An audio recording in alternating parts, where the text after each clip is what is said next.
Welcome back to our channel investing with Sera Investacy. आज हम बात करेंगे दो इम्पोर्टेंट ट्रेडिंग अप्रोचेस के बारे में, फंडामेंटल एनालिसिस और टेक्निकल एनालिसिस। ट्रेडिंग की दुनिया में इन दोनों अप्रोचेस के एडवोकेट्स और डिट्रैक्टर्स दोनों मिलेंगे, लेकिन आपके लिए कौन सी अप्रोच बेस्ट है, ये आपको डिसाइड करना होगा। चलिए शुरू करते हैं। Fundamental analysis. फंडामेंटल एनालिसिस का एम होता है एक सिक्योरिटी की रियल इंट्रिंसिक वैल्यू को आइडेंटिफाई करना। इसका बिलीफ है कि किसी चीज की असली वैल्यू हाई उसके प्राइस को अल्टीमेटली डिटरमाइन करेगी। फंडामेंटल एनालिस्ट्स इन फैक्टर्स पर ध्यान देते हैं। एक, इकोनॉमिक कंडीशंस। दो, इंडस्ट्री ट्रेंड्स। तीन, कंपनी मैनेजमेंट। चार, प्रॉफिट एंड लॉस डेटा। पांच, फाइनेंशियल मेट्रिक्स जैसे PE ratio, PB ratio, DE ratio, ROI और आरओए। फंडामेंटल ट्रेडर्स कंपनीज के क्वार्टरली और एनुअल अर्निंग्स रिपोर्ट्स को एनालाइज करते हैं टू सी दी अर्निंग्स पर शेयर। साथ हाई कंपनी के फाइनेंशियल स्टेटमेंट्स जैसे इनकम स्टेटमेंट और बैलेंस शीट को भी स्टडी करते हैं। फॉरेक्स मार्केट में fundamental traders GDP, manufacturing data, import export data और सीपीआई को देखते हैं। स्ट्रॉन्ग इकोनॉमीज की करेंसीज भी रिलेटिवली स्ट्रॉन्ग होती है।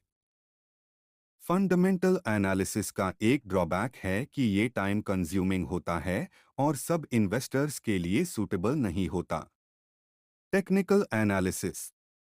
अब बात करते हैं टेक्निकल एनालिसिस की। टेक्निकल एनालिस्ट्स फंडामेंटल फैक्टर्स को इग्नोर करते हैं और सिर्फ मार्केट प्राइस एक्शन को एनालाइज करते हैं। उनका बिलीफ है कि सप्लाई और डिमांड के सब रेलेवेंट फैक्टर्स प्राइस मूवमेंट में रिफ्लेक्टेड होते हैं। टेक्निकल ट्रेडर्स कहते हैं अगर कंपनी का स्टॉक प्राइस स्टेडिली राइज हो रहा है तो इसका मतलब है कि उनके प्रोडक्ट्स की डिमांड बढ़ रही है। टेक्निकल एनालिस्ट्स का बेसिक टूल है प्राइस चार्ट। ये log trend lines, trading volume, moving averages और सपोर्ट रेजिस्टेंस लेवल्स को स्टडी करते हैं। इंडिकेटर्स जैसे moving averages, candlestick patterns, momentum indicators और पाइवोट पॉइंट्स को उसे करते हैं।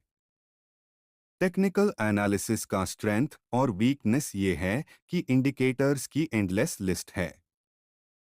स्ट्रेंथ इसलिए क्योंकि आपके पास बहुत सारे टूल्स हैं। वीकनेस इसलिए क्योंकि आपको कॉन्फ्लिक्टिंग इंडिकेशंस और ट्रेडिंग सिग्नल्स मिल सकते हैं। कौन से इंडिकेटर्स पर ध्यान देना है, ये डिसाइड करना मुश्किल होता है।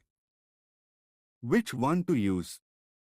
तो अब सवाल ये है, फंडामेंटल या technical analysis. Use the approach जिसमें आपको कॉन्फिडेंस हो और जो आपके ट्रेडिंग स्टाइल, फाइनेंशियल गोल्स और रिस्क टॉलरेंस के बेस्ट सूटेड हो। आजकल के टाइम में कंप्यूटर्स ने टेक्निकल एनालिसिस को ईजियर और वाइडली यूज्ड बना दिया है। एस्टिमेट्स के according 70 to 80% trading volume exchanges पे टेक्निकल एनालिसिस के थ्रू होता है। लेकिन इसका मतलब ये नहीं है कि फंडामेंटल एनालिसिस यूजलेस है। बहुत सारे ट्रेडर्स इन दोनों का कॉम्बिनेशन यूज करते हैं। फॉर एग्जाम्पल, एक स्टॉक ट्रेडर फंडामेंटल एनालिसिस से कंपनीज सिलेक्ट करता है और टेक्निकल एनालिसिस से स्पेसिफिक प्राइस एंट्री और एग्जिट पॉइंट्स। आई होप आपको फंडामेंटल और टेक्निकल एनालिसिस के बेसिक्स समझ आए होंगे। और ट्रेडिंग से रिलेटेड ज़्यादा जानकारी चाहिए तो हमारे चैनल के ऑफिशियल वेबसाइट www.seyrinvests.com पर जाएं और हमारे प्रोफेशनल ट्रेडर्स से बेहतर जानकारी प्राप्त करें। आपको कौन सा अप्रोच बेटर लगता है, कमेंट्स में ज़रूर बताएं। अगर आपको ये वीडियो पसंद आई हो तो लाइक करें और चैनल को सब्सक्राइब करना ना भूलें। मिलते हैं अगले वीडियो में, तब तक के लिए हैप्पी ट्रेडिंग।